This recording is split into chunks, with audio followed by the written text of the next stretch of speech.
Unmute and restart the video.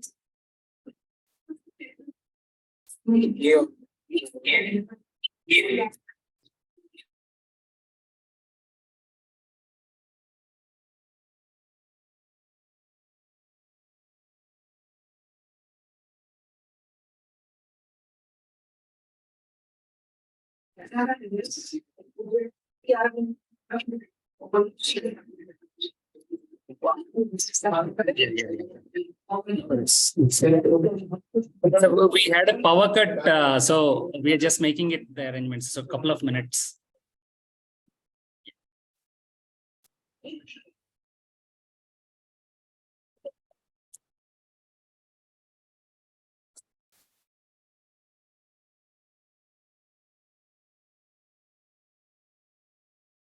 Welcome back again to the session 2.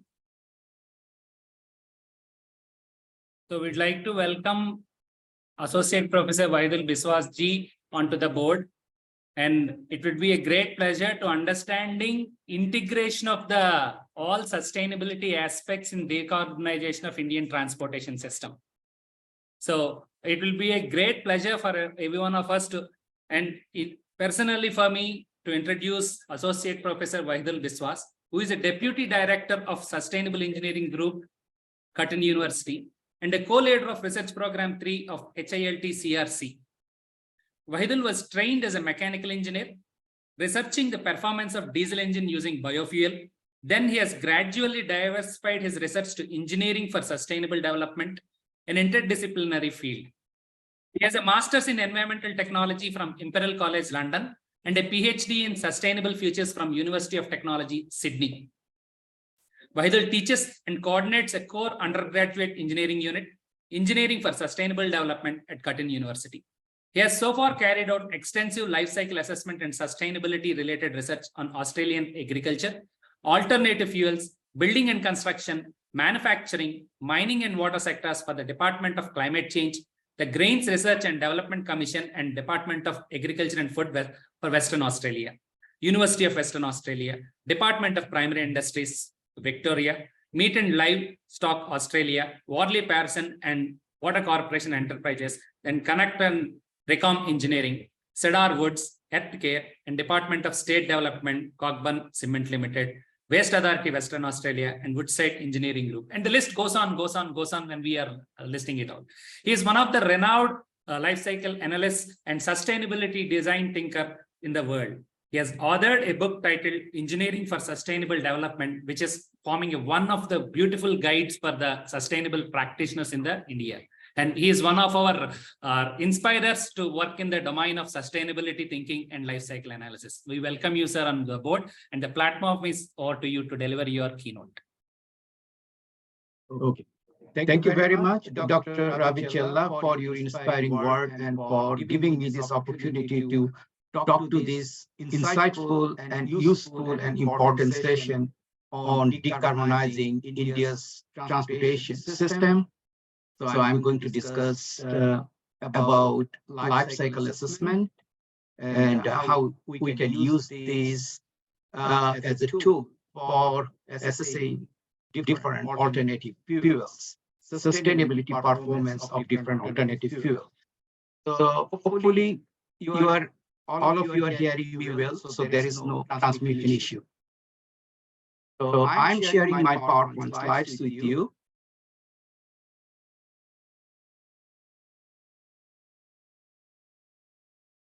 Sir, we have stopped the sharing, sir. You can share the screen. Okay, Yes, sir. so Now are you able to see what I'm showing to you?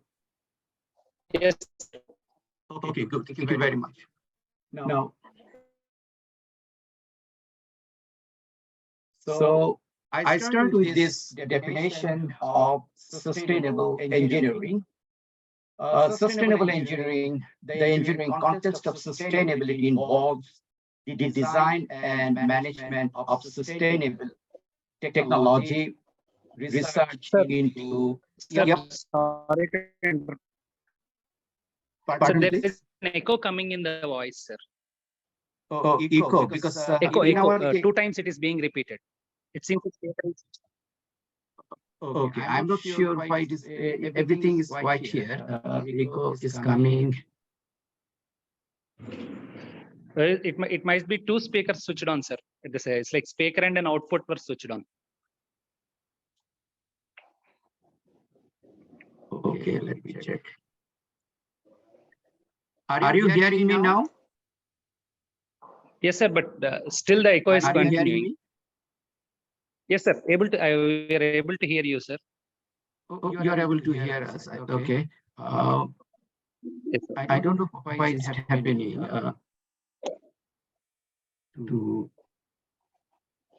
There is one microphone. Okay. I'm not sure why is it happening. Now, okay.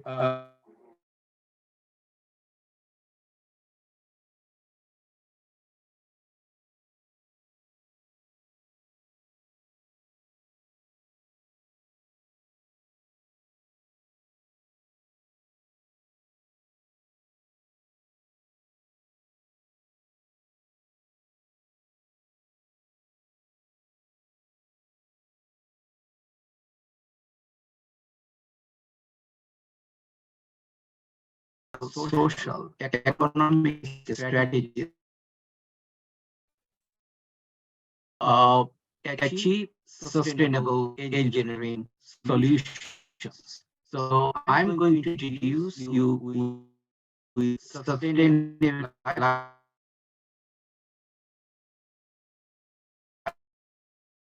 sustainability framework and life cycle to determine triple bottom or sustainability indicators of different.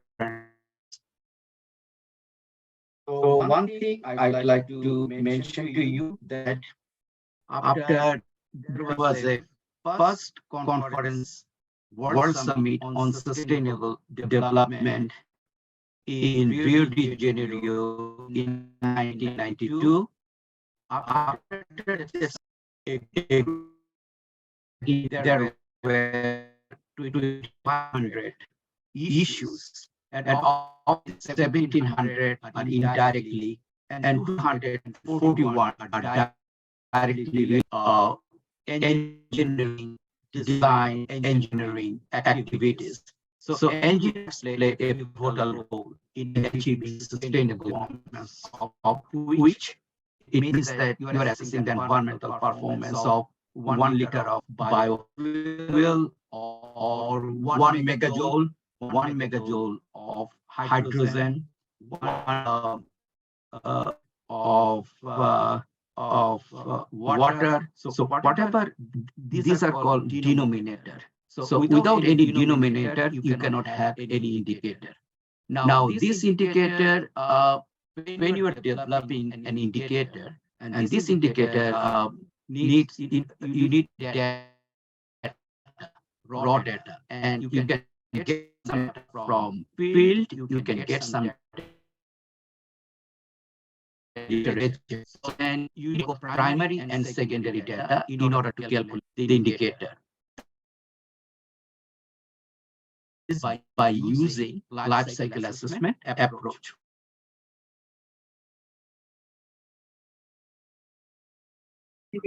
Sir. Yes, please. We are again getting the echo. You're Like getting two times we are hearing the same I don't know. words. It did not happen before. I don't know why this echo is coming. It looks like a speaker output is switched on, sir. The speaker is switched on. Like you're lecturing, and again the output which is coming from a system is again heard here. Let me. Sorry for the inconvenience. I don't know.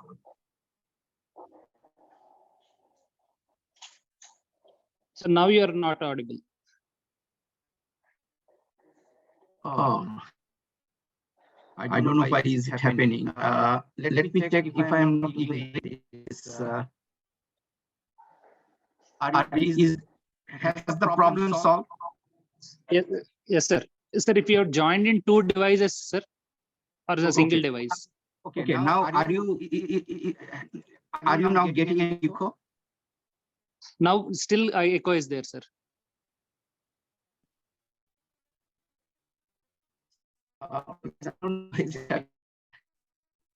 I'm sorry, I did experience this situation before. That is why this. Sir, you are on single system or two systems, sir? I think this is only one. I think I have got only one speaker working. That is for your conference. I think I don't have any speaker open. Okay, sir. Can you switch off the speaker and switch on the microphone alone? Which one? The speaker, the output which is coming, no, sir. Yeah. The output, if you can switch off. Switch output. Like mute the speaker, and if you can speak only from the microphone. Now it is not audible, sir. Okay. Now, I don't know why is it happening because it did not happen before. I did not do anything else. I don't know why is it happening now. Okay. Okay. Now, is there any? Has it sorted out now? No, sir. It has not sorted out. Okay. Yes, sir. Okay. Sorry, I don't know. Okay.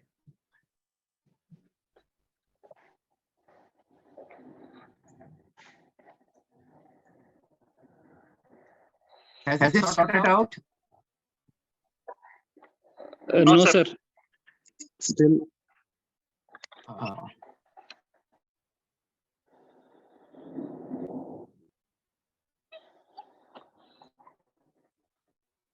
you? Is there? Still it is there, sir. Then what to do? Because I have not come across this.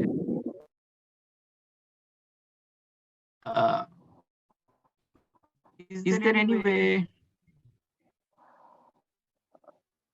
Sir, sir, you joined from the system or laptop, sir? No, this is the laptop. Our Mac, we have got workstation, Cartoon University. I'm joining from.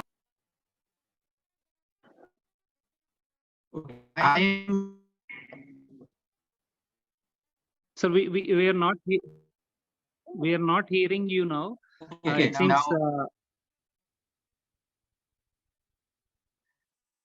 okay.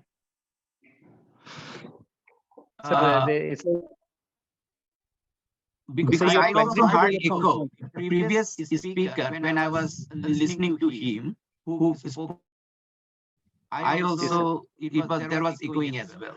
So I was not able to understand that much. I don't know what is happening. I think I was presenting before using this system. It was not an issue. I don't know why is it happening. Yeah. So what you want me to do, do you have any suggestions? I can continue. So what I will do, I will speak very slowly. I will speak. I will not be loud, but I will be slowly. I will be speaking slowly so that it's okay. Now, okay. Thank you. Sorry for the interruption. Meanwhile, we'll sort out with the other. Yes, sir. Thank you, sir. Okay. Now, triple bottom line indicators mean social, economic, and environmental indicators, which are used for assessing the sustainability performance of a product. It varies from product to product. So indicators that you will use for assessing the sustainability performance of hydrogen fuel, you cannot use the same indicators for assessing the sustainability performance of mining industry or dairy industry. So this varies from product to product.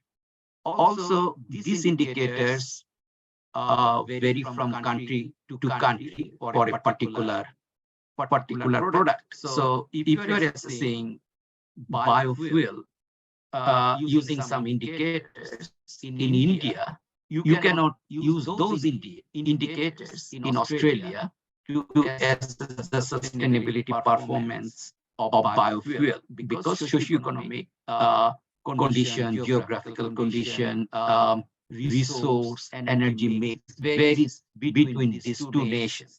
Okay. Now, when you are developing indicators, you need to be smart. So if you're developing many indicators, doesn't mean that you are doing a good analysis. So more you are able to reduce the number of indicators while representing the characteristics of the product or sustainability performance of the product, then it is known as very efficient way of choosing or collecting these indicators. In our case, what we do that we firstly we select some indicators through literature review, and then we engage people in the relevant area, those who are expert in this area. In the case of biofuel, we try to get people from agricultural industries, petroleum industries, academic researchers, or fuel industries, energy industries. So they give us feedback and that yes, if these indicators are relevant or not. And we also get them to rank these indicators so that we can calculate the weight of each indicators. Because different indicators or different impacts like global warming, photochemical smoke, acidification, resource scarcity, biodiversity, they have different weights. So we cannot treat them equally. So we need different weight given to different impacts. And this weight vary from country to country, nation to nation. Now, as Professor Dubey already mentioned to you, that life cycle assessment is it can help compare the performance of different products so that you can choose the one which has got less environmental impact, which is economically viable, which is socially feasible. Now, we use environmental life cycle assessment to calculate environmental impacts or indicators. We use social life cycle assessment to calculate social indicators or social impact. We use life cycle costing for calculating economic indicators or economic impacts. So once we have calculated all these triple bottom line indicators, we can integrate them to a one single score, and that is known as sustainability score. And we have got a formula, we have got a framework, and we have got a methodology that enables us to integrate all triple bottom line indicators to one score so that every product will have their own sustainability score. So life cycle assessment can help improve the system. Means that if you it can help you identify who is the culprit. Culprit means which process or which input actually accounting for the significant portion of environmental impact or social impact or economic impact, which item is in fact increasing the cost. So once you have identified triple bottom line or social, economic, and environmental hotspots, now you can prescribe medicine. Means in the case of engineers, what is the medicine? Medicine is that improvement strategies like green hydrogen, renewable energy technologies, recycling, remanufacturing, all these good strategies known as the medicine for engineers. So that and it's a life cycle assessment is a diagnostic tool enabling you to find all these hotspots. Because if you're not able to identify these hotspots, you cannot prescribe green engineering, green innovation, or medicine for that is prescribed by engineers. So life cycle assessment takes into account all stages of life cycle, as Professor Dubey already mentioned to you. And it makes you a critical thinker. Why does it make you a critical thinker? Because it helps you identify where is the problem. You are not considering only one stage, you are considering all stages, and these stages are linked to each other. Now, this is life cycle assessment can help green product design. If you found that there is a problem, you can fix the problem, you can restructure the environmental supply chain, and you can turn some existing product to an environmentally friendly product. Same for processes and policies. Policies, I remember that about 14 years ago, I got a call from Australian Bureau of Broadcasting, ABC, and they interviewed me. They told that time Australian government was phasing out incandescent lamp and introducing compact fluorescent lamp. There was some opposition from the public because this compact fluorescent lamp has mercury. So, and it is difficult to recover mercury from the compact fluorescent lamp. So I was not able to give any comment because I have not done any LCA. Fortunately, I got a student from chemical engineering department and who did the LCA of incandescent lamp and compact fluorescent lamp. And after 6 months, after I had been interviewed by ABC, we found that the amount of mercury emission in the power plant that can be avoided by replacing an incandescent lamp with a compact fluorescent lamp is significantly higher than the amount of mercury that exists in the compact fluorescent lamp. So you go ahead with compact fluorescent lamp. That is a decision-making strategy. Marketing strategy is niche market targeting. Means I give you another example from my experience that I did one LCA on biofuel made from canola seeds in Western Australia.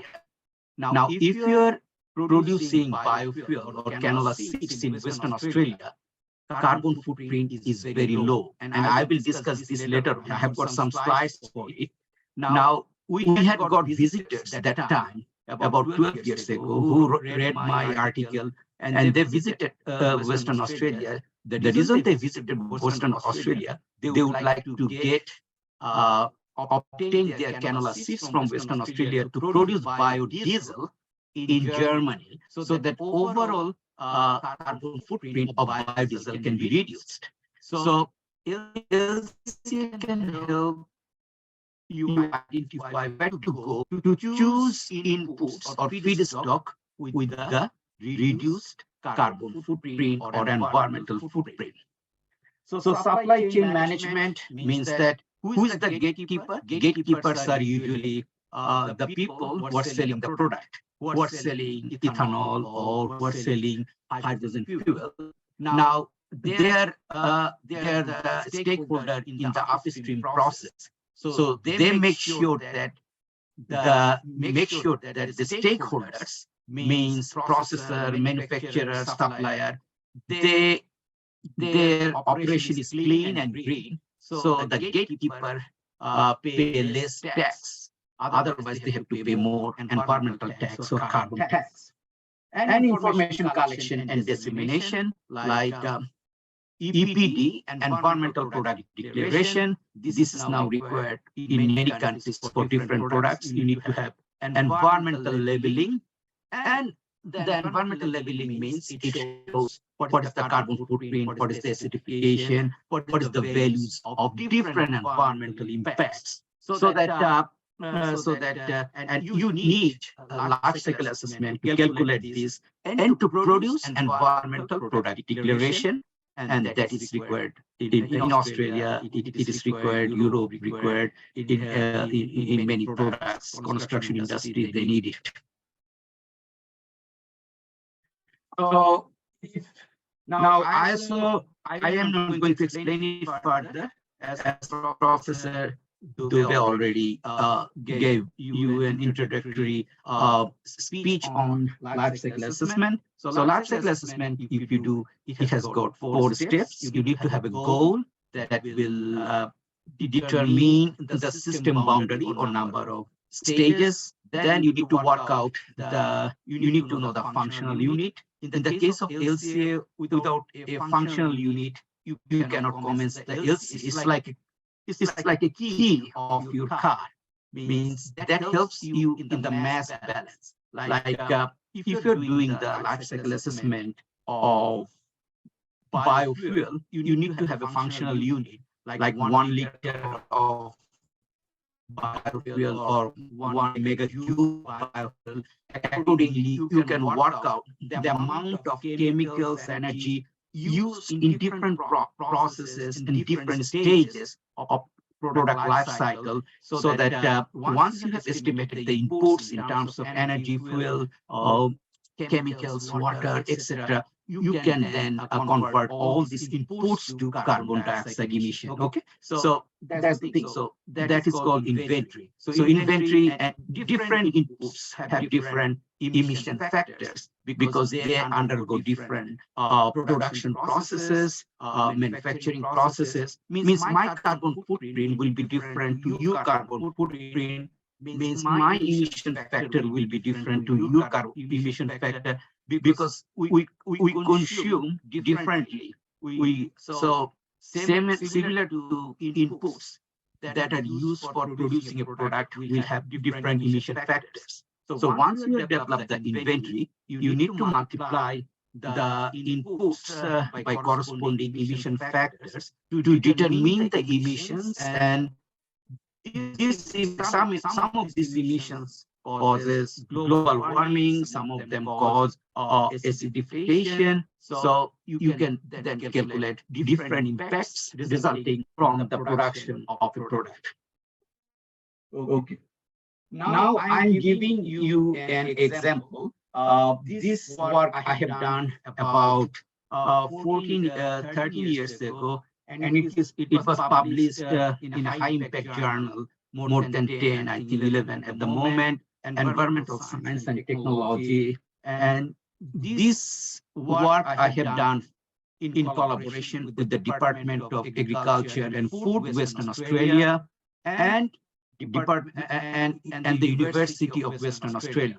Now, University of Western Australia and Curtin University had a marriage relationship in a way that they provided me the data, and I used their data in life cycle assessment to calculate the carbon footprint. Now, you can say that why we have calculated the carbon footprint, because that time Australian government was was they had introduced emission trading scheme. They introduced carbon taxation. So that time, so grain industries were very much interested in knowing the carbon footprint value of different grains. Now, so this is a single focused LCA because we did not consider other impacts. We only focus on the emissions that are responsible for uh, causing the global warming impact.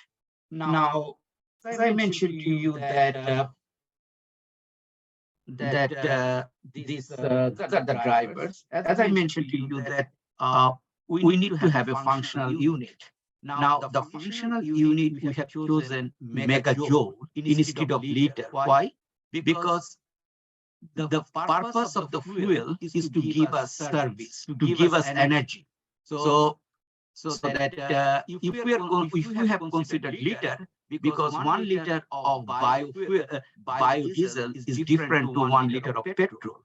But if we consider megajoule as a functional unit, so we two different types of fuel with two different amount can provide you the same service. So that's why we considered megajoule as a basis of functional unit. So in this case, what we have done that calculate the life cycle global warming potential of the combustion of 1 megajoule of biodiesel used from canola seeds manufactured in southern Western Australia.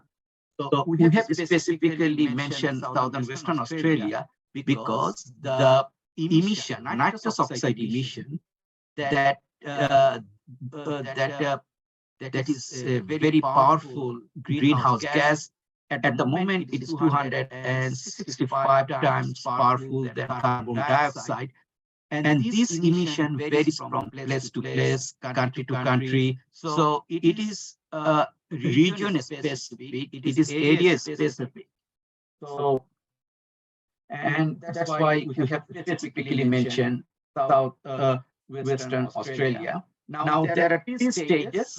We consider the emission from three stages, like emissions from pre-farm. Pre-farm means that the activities that are happening before the farming activities. You need to produce fertilizer, herbicide, etc. before farming. So this is known as pre-farm, and on-farm means emissions from farm power machinery that is happening during the cultivation or harvesting stage. And once you have harvested the canola seed, then you need to convert it to canola oil, then canola oil to biodiesel. So all these processes are known as post-farm stages. So there are three stages: pre-farm, on-farm, and post-farm stages. And why do you have, because the reason you need to break down the emission in terms of stages, because to identify which stage is causing the most emission, then you need to further go into more detail why that stage is considering contributing to the most emission. You need to go to the inventory. You need to have a detailed breakdown of emissions in terms of inputs that will give you the basis for higher carbon footprint in a particular stage. Now, this is a gas.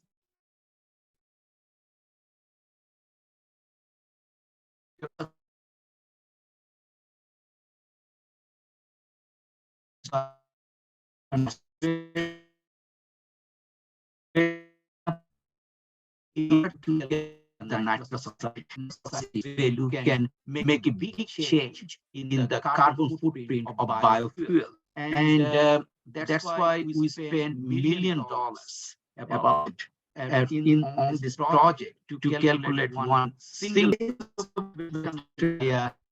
emission factor is less than emission factor of nitrous oxide is 50 times less than the IPCC default value. That's why That's why the emission from biofuel production in Western Australia is significantly less compared to other regions across the globe. So that's why I always tell, if you want to produce green biofuel, come to Western Australia, because the soil is different. It has got small amount of denitrifying bacteria releasing a small amount of nitrous oxide, and that is actually causing and that's why the nitrous oxide emission is reduced, and the biofuel that is produced from Western Australian soil is much more environmentally friendlier than the biofuel that is produced in European countries. Like Kurgen, who got the Nobel Award, in his LCA, you will find that actually biofuel has got more carbon footprint than the conventional fuel. Why? Because the emission of nitrous oxide from the application of urea fertilizer is very high in European countries. So European climate, and that's why the biofuel has got more carbon footprint than conventional fuel. So you see that if you are using, this is a data we use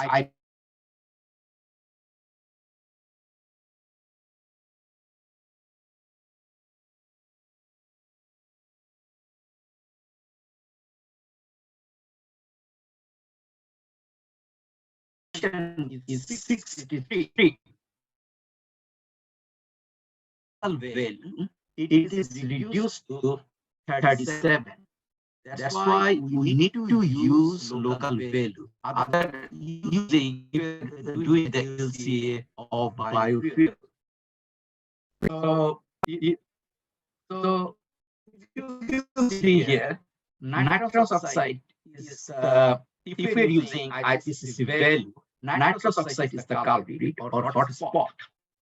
But if it is if we are using local value, I showed you the gas chematograph that was used to measure nitrous oxide on the ground. If you're using the local value, then it is not the nitrous oxide emission, it is the fertilizer production that is causing the most emission. Now, this research has created another $1 million project in Australia because on the basis of this research, we got funding to work on crop rotation system. Crop rotation system means that you grow nitrogen fixing crops like legume in the first year, so that in the second year there are enough nitrogen in the soil, so you avoid the use of chemical fertilizer. So if you avoid the use of or reduce the use of chemical fertilizer, then the overall carbon footprint will be reduced. As I showed to you that this is the chemical fertilizer that accounts for a significant portion of the total greenhouse gas emission. So if you're comparing the total, like there are different blends. If you're using 100% biodiesel, 20% biodiesel, or 100% diesel, so in the production stage, you will find that biodiesel production is much more carbon intensive than diesel. But in the combustion, there is no emission from biodiesel. Why? So when you burn biodiesel, of course, there will be production of carbon dioxide. And this carbon dioxide is considered as biogenic. Why biogenic? Because it comes from plant. So any emission that is resulted from the combustion of plant is considered zero. The reason it is considered zero because that emission will be sequestered by the forest, trees, etc. So in the case of biodiesel combustion, carbon dioxide is considered zero. That's why there is no emission from 100% biodiesel. Now, in the total, you will find that 100% biodiesel. If you compare until the end of life cycle, which is the combustion of 1 gigajoule of biodiesel, we will find that the emission will be significantly reduced by replacing diesel with 100% biodiesel. So these are some conclusive messages. Now, life cycle costing. Now, we have discussed the application of life cycle, environmental life cycle assessment, which is single focus that and in biofuel that help us calculate the carbon footprint. That's why it is a single focus LCA. And we found out the hotspot, and hotspot means the input accounting for the significant portion, and it helps determine mitigation strategy, which is the crop rotation system. So and we practically proved that or demonstrated that yes, life cycle assessment is a decision-making tool. And now, in the case of life cycle assessment, we also consider life cycle costing.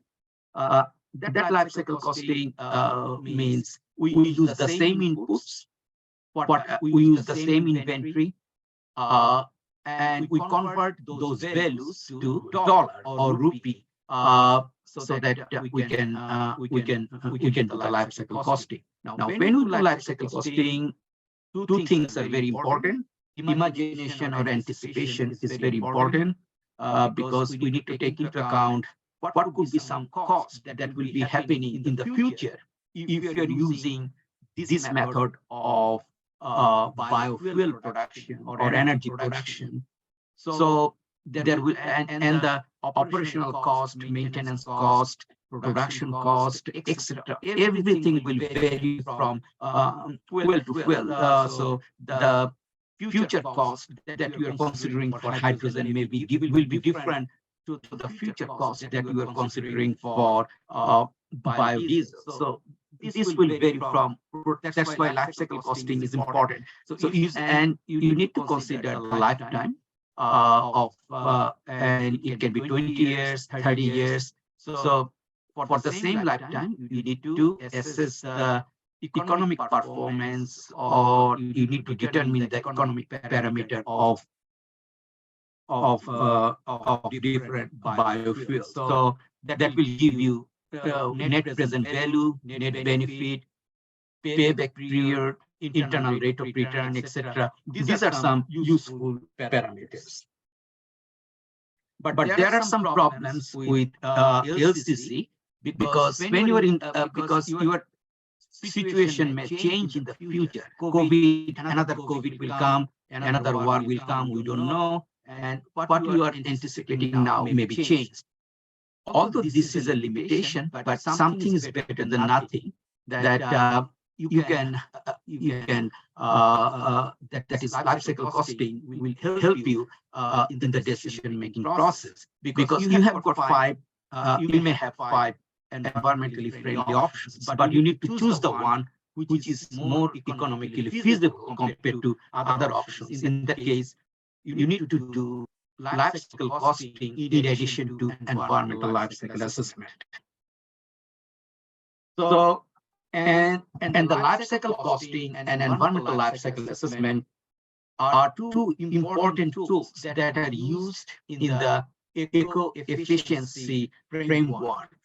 Eco-efficiency framework means that you are doing more with less. You are reducing more environmental impact with less cost. Okay. Now, a good number of research we have done using this eco-efficiency framework.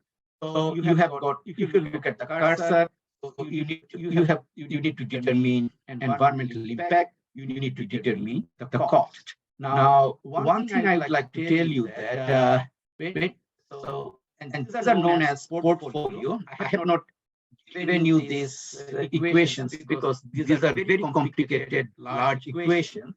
But you need to use the output from environmental life cycle assessment and life cycle costing. Once you have got this output, you can use a series of equations to estimate this portfolio position. So this is one product, this is another product. So you know that environmental portfolio, economic portfolio. So any product that is above this diagonal line is considered as a coefficient product. Okay.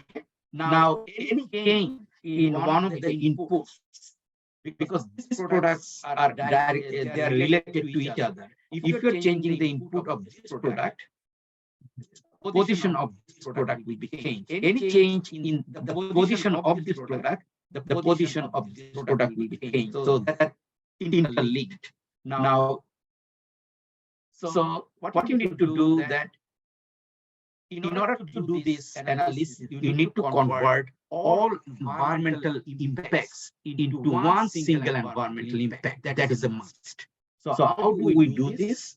So this is an example, like there are two gases. In practical case, we have got thousands of gases, but for the sake of making you understand, I'm giving an example for two gases like methane and carbon dioxide. Now, methane is responsible for both global warming and for photochemical smoke. Carbon dioxide is only responsible for global warming.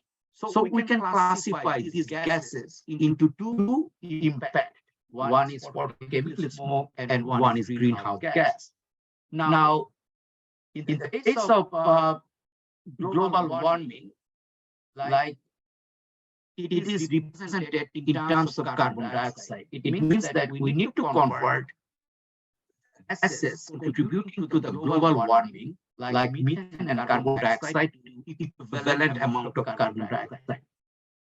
Now, I have not changed this value purposefully because this is 30 years old value, because at that time, methane was 21 times powerful than carbon dioxide. After 10 years, it was 25. Now it is 20 times more powerful than carbon dioxide. Now, so in the case of photochemical smoke, it is represented in terms of acetylene, which is C2H2. So we need to convert methane to equivalent amount of acetylene, which is acetylene equivalent photochemical smoke. So this is what we have done, that we converted all greenhouse gases to equivalent amount of carbon dioxide, which is 65 kg CO2 equivalent, and we converted methane, which is causing photochemical smoke, to equivalent amount of acetylene. Okay, now you see the greenhouse gas. So this is the equivalent. It is represented in terms of carbon dioxide, in terms of acetylene. So now we cannot add these two values because they have two different units. Now, in order to make them dimensionless or unitless, we need to compare them with the national average. Means in the case of Australia, this is the per capita global warming emission, and this is the per capita photochemical smoke. So we compare this 65 with 65,000, which is 0.1%, and we compare 0.9 with 2%, 0.9 18 milligram with 0.9 kg, which is 2%. Now we cannot add them. Why we cannot add them? Because these two different impacts have two different weight, two different level of importance, and that varies from country to country. In the case of Australia, we give more importance to global warming because we are still burning large amount of fossil fuels. This may not be the case in Denmark and other places. So, in Australia, greenhouse issues determined to be 3 times more important than smoke. So the weight, that is weight for greenhouse gas is 3. You need to multiply this normalized value, which is 0.1% by corresponding weight, to get an eco unit, and in the photochemical smoke, you get 2 eco unit. So both impacts, they have the same unit, means that you can add them. So you are converting all these emissions to one single unit, and this is known as one single environmental score. So in order to do the eco-efficiency analysis, you need to convert all impacts to one single environmental score. Now, once you have done this, there are a good number of formulas. So this is one of my students long time ago. Now, this is already available online. Now, there are a good number of formulas, and these formulas are used to calculate the portfolio position using that single environmental value. Then we did the normalized cost. These are different options. If you see that CP1, CP2, CP3, CP4, using this framework, we would like to we determine that which option is more eco-efficient. These three options are eco-efficient because they are above the diagonal line. So this option, if you see, it is exhaust gas recirculation system, because exhaust gas has huge amount of heat. It can be recovered, reused for supercharging and improving the efficiency of diesel engine. Or if you see that solar panel strategy that can reduce carbon footprint from diesel conversion and etc. It can replace diesel. So what is the beauty of this analysis? This is a decision-making tool. This is a piece of paper given to your boss to suggest or to help her make a decision or help him make a decision. Yes, this is the thing our industry should be choosing, this option. Okay, that's the thing. That's why, and you need, now if you go to social life cycle assessment, in the case of social life cycle assessment, you follow the same procedure that you have followed for environmental life cycle assessment: goal, scope, life cycle inventory, impact. So in the case of social life cycle assessment, what happens that the goal is to determine the social impact, not the environmental impact. The inventory is not chemical. The inventory is not. It doesn't include chemical, electricity, water. It includes people's perception, reflection. What? Fair, unfair, agree, disagree, satisfied, not satisfied. All these qualitative data are used for developing social life cycle inventory. Now, when you are translating this data to quantitative values, then you can calculate the score or impact. So using, and you need to, in the case of environmental life cycle assessment, you have got different stages: mining, processing, manufacturing, end of life. In this case, you have miner, processor, community, manufacturer, lawmaker, etc. Those who are directly, indirectly affected by the production of the product. So you need to get their evaluation, feedback, qualitative feedback, in order to convert to impact. So some social impacts can be human rights, working condition, health. In the case of environmental life cycle assessment, you have got global warming impact. You have, in the case of social life cycle assessment, you have got human rights. So that's the thing. Then you interpret. Now, I'm giving you an example. This is a nice example. I think I may need to finish with this example. I think we don't have that much time. So in this example, what we are saying, this is a biodiesel production from palm oil, and social assessment has been carried out. And when you do the social assessment, you need to determine social indicators. Now, how do you determine social indicators? You need to talk to the people. You need to conduct a survey. That survey is you are involving experts in this area. They will help you select these indicators. then they will help you rank these indicators. Why do you need them? Why do you need them to rank these indicators in order to calculate the weight of these indicators? Because different indicators or different impacts will have different indicators, different level of importance. Okay. Now, once you have selected the indicators, once you have determined the weight of these indicators, say goodbye to your experts. Thank you very much for your time helping us selecting the indicators or determining the weight of these indicators. Now you go to the field. Why do you need to go to the field?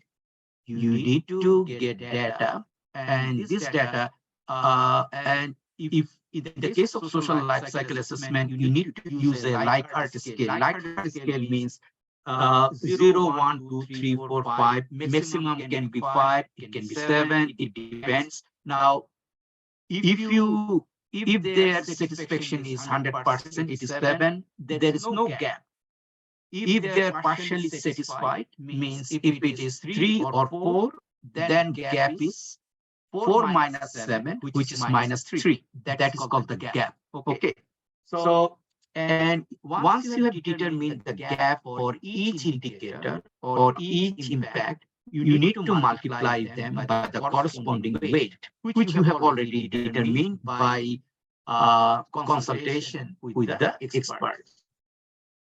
Now, if you look at here, so we have got 24 social criteria, and experts were asked to rank this 1 to 4, and this ranking was converted to weight. So different, and the weight varies across 24 criteria. Okay, so this is what it's done. Now, if you look at the table, there are 24 indicators. They are classified under 5 main social impacts: human right, working condition, cultural heritage, socioeconomic repercussion, governance. Now, there are different stakeholders. They can comment on different types of indicators. So, in the case of human right, workers are the main stakeholder. In the case of governance, it's value-thinking actors like regulatory authorities and other people. They are the respondent. For different types of indicators, you will have different types of stakeholders. So what is the purpose of interviewing the stakeholders? To get their judgment, get their level of satisfaction, etc. So that will help you to determine the gap, as I mentioned to you.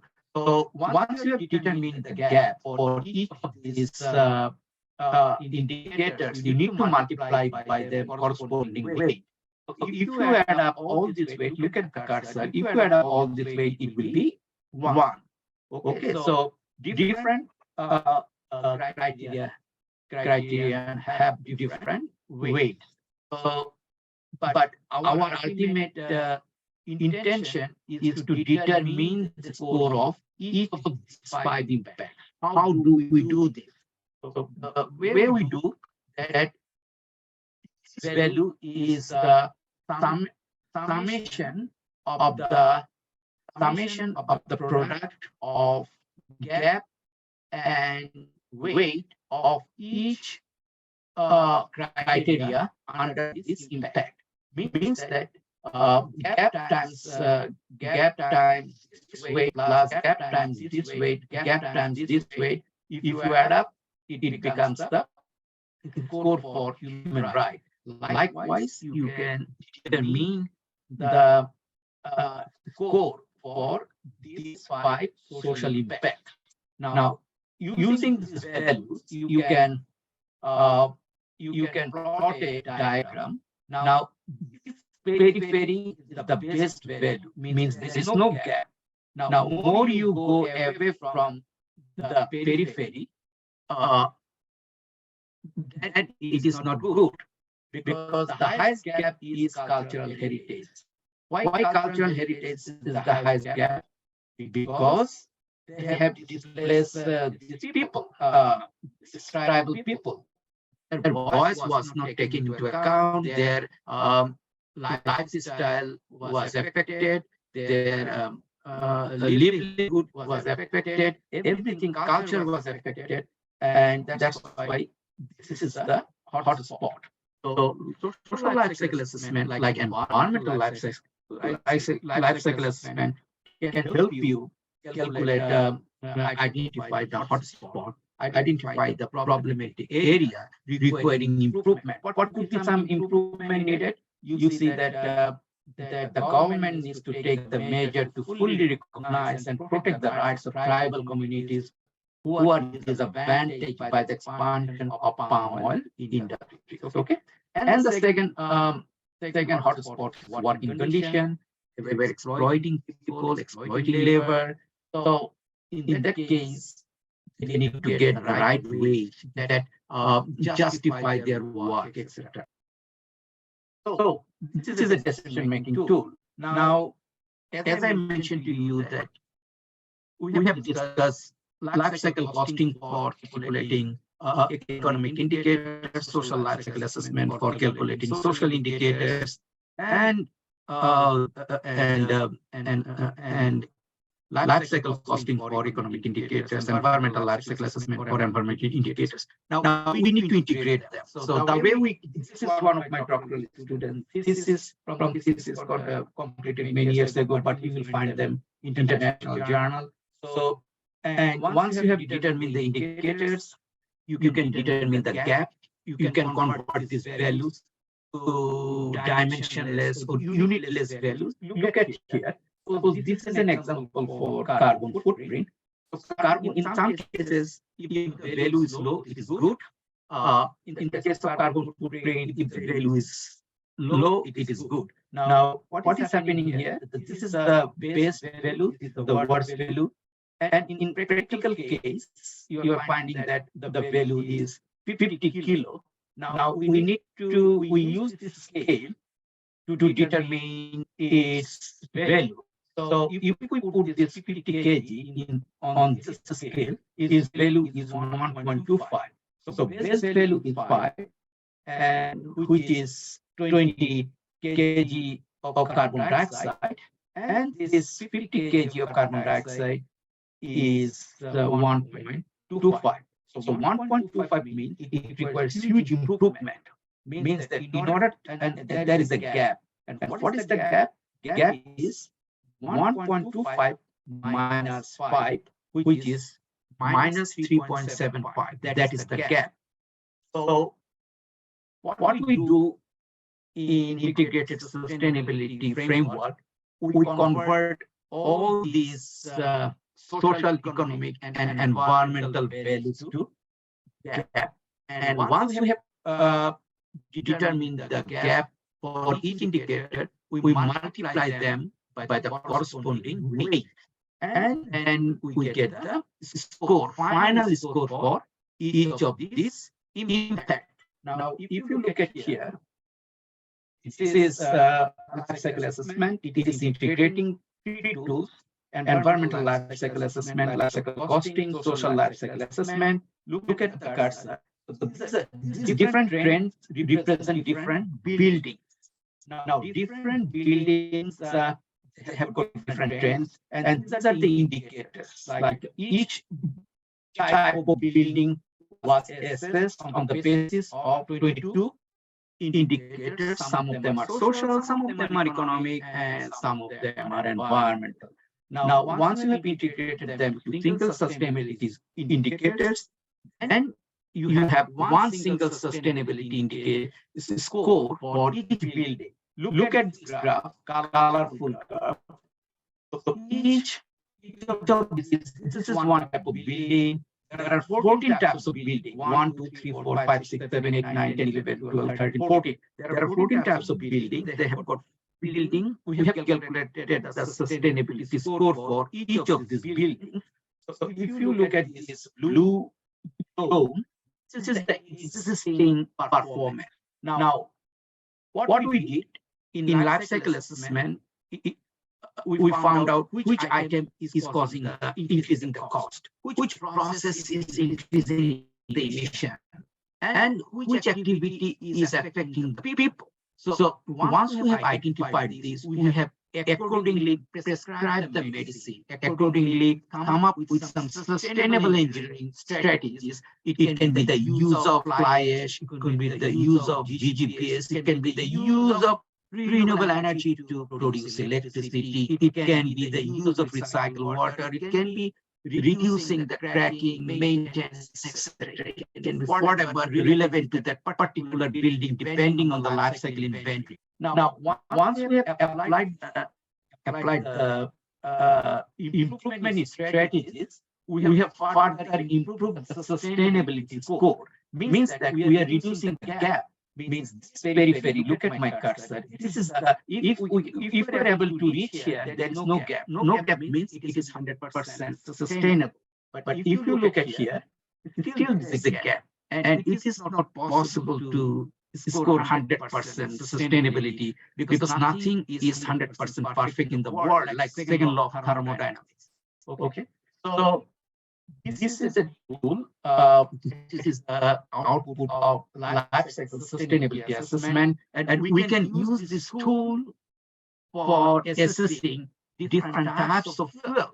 Means biofuel that is made from rice straw, that is made from canola seed, that is made from waste kitchen oil, that is made from municipal waste gas, that is made from different. So this is a framework, useful framework that will give you sustainability score for each type of biofuel, so that you can compare.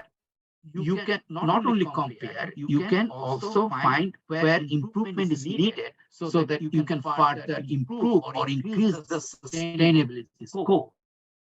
So, ladies and gentlemen, here I would like to finish my presentation. I know there was some interaction. Also, I have exceeded the time. Hope my presentation is useful, and I would like to, the floor is open for your questions, and I'm happy to answer any of your questions. Thank you very much.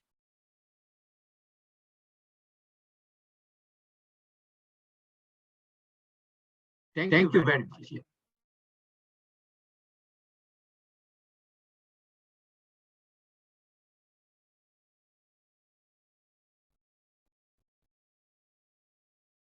So I finished my presentation. Thank you very much. Is there any question from the respected participants? So as of now, no questions, sir, on the chat box. Participants, feel free to ask the questions so that we'll have a discussion. You can unmute yourself and ask even. Okay, you would want me to? Oh, so there is a question, sir. It is. Oh, no, my one is mute. It is. My one is unmute. Is there any question from the participants? Yes, sir. Is they consider solar energy for crop generation? And, how to calculate the energy economics? So two questions are there. Okay, two questions. What is the first question? If you could kindly tell me. What is the? So is the calculate the energy economics? So one second, sir. I'll ask him to unmute. And Sachitra Kumar Ratha, you can unmute and ask the question to the speaker. So good afternoon. It's a very good afternoon. Yeah. Presentation. Yep. Thank you. Sir, is there in the calculation that life cycle assessment whether they have considered the energy economics of each step, and whether the energy economics is considered, then the crop generation, what are the plant we have collected for the biodiesel production, whether we have energy, solar energy is utilized by the plant, whether we have considered the solar energy for that purpose? I think yes, solar energy. You can use solar energy for irrigation, irrigating pump. I think in that case you need to if you're using solar, there is an emission factor for electricity that is generated from solar panel. In our case, we considered in Australia they're using diesel for running farm power and farm machineries like for swathing, cultivation, for harvesting, for seeding, all this information for all these activities they're using. So we took into account the emission resulting from the production and combustion of diesel used in the farm machinery. But if you'd like to use solar photovoltaic panel to generate electricity to run this machinery, of course there is emission factor, because nowadays we have got very good emission factor database, and since we are approaching all countries are trying their best to reach net zero emission. Photovoltaic technology is used excessively, and there are emission factors for different types of photovoltaic panel, different types of so it depends whether you are using photovoltaic panel for running the irrigation system or farm power machinery. Have I answered your question? Yes, sir. But for this calculation, the life cycle assessment, the energy economics also required to consider. So energy economics, instead of your conventional fuel you have used for this production and this process, if you will hypothetically you can correlate with the solar energy, means you will get the energy value more in the biodiesel. No, energy. So energy means it doesn't matter what is the source. Energy, it varies from product to product. Okay. Energy, but because 1 gigajoule of energy you need for some products. So that one gigajoule of energy can come from biofuel, and that can come from solar energy, that come from other sources. So in that case, you may need large amount of area to generate electricity to run to meet the demand of 1 gigajoule equivalent of energy required for a particular process. If you're using petrol, you need a couple of liters of petrol to meet the same demand. So energy intensity varies from product to fuel to fuel. So, and that's why the emission factor varies from fuel to fuel to supply the same amount of energy for a particular operation, product, etc. Thank you, sir. Thank you. So there is one question. The holistic framework is very interesting as it covers all 3 pillars for sustainability. However, the data requirement for such analysis is high in quantity and quality. How should the stakeholders who are less aware of these frameworks could be encouraged to keep records for making appropriate inventory? No, good. I think those were this is the tasks of the people who are working on life cycle assessment. Okay. Now it is their task to calculate. It is their task to interview people. It is their task to organize consensus conference. It is their task to revise or update the data on a regular basis.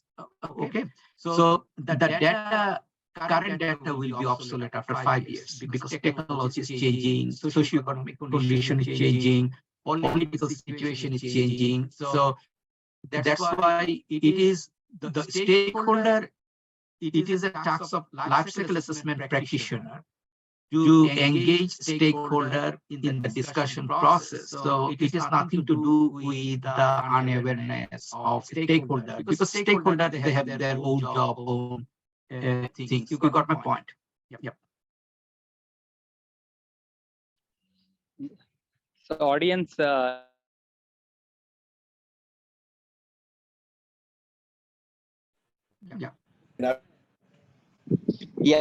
excellent presentation.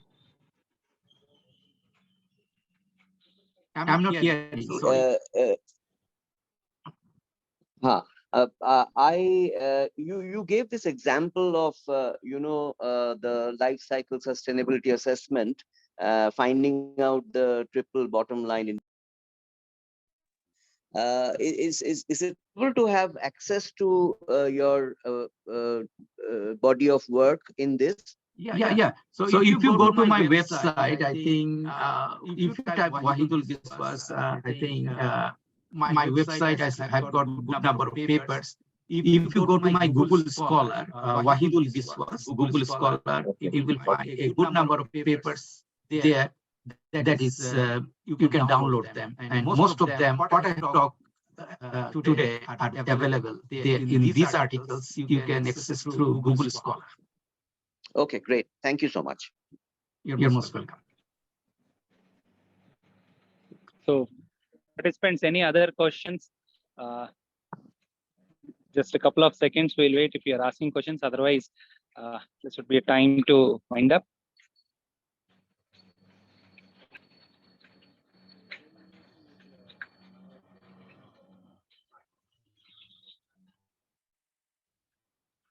So, if there are no further questions, it would be a time that we would thank Vaidyal Biswas ji for making time out of his hectic schedule, since we know how busy he is, back-to-back sessions, etc. And we would love to hear him again and again, because he's one of the key persons in creating the task forces as well as the think tanks in sustainability domain and life sciences, life cycle assessment. So we thank you, sir, for making a valuable session over here. And we would like to hear from you from the next session. Thank you. Thank you very much, Dr. Ravichella, and my respected colleague, Professor Rajesh.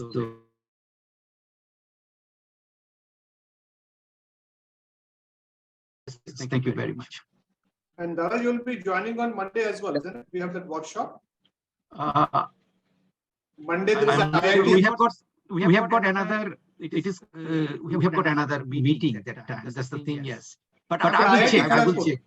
IIT Kharagpur curtain meeting is there on Monday. Meeting there. I'm not sure if I will be, because we have got another. Another, I think, teaching and learning something. But anyway, I will try. Professor Mukherjee spoke to me, so I will see. That's the thing. Yeah. Okay. So if I'm seeing you there again. And I may see you in December. I'll come to Park. You are my guest in advance. Okay. Yeah. Thank you. You're invited, Professor. Okay. Thank you. Thank you. Thank you. Thank you very much. Okay. Thank you very much for this opportunity. Thank you. See you. Thank you. Bye-bye. So, dear participants, now we'll break for lunch, and we'll join for the afternoon session by 2:50. And we have Professor R.K. Sen from Biotechnology Department, who will be giving his insights and thoughts on the biofuel sector in Indian domain, its challenges, overuse, and innovations. So have a great lunch, and let's join back. Thank you.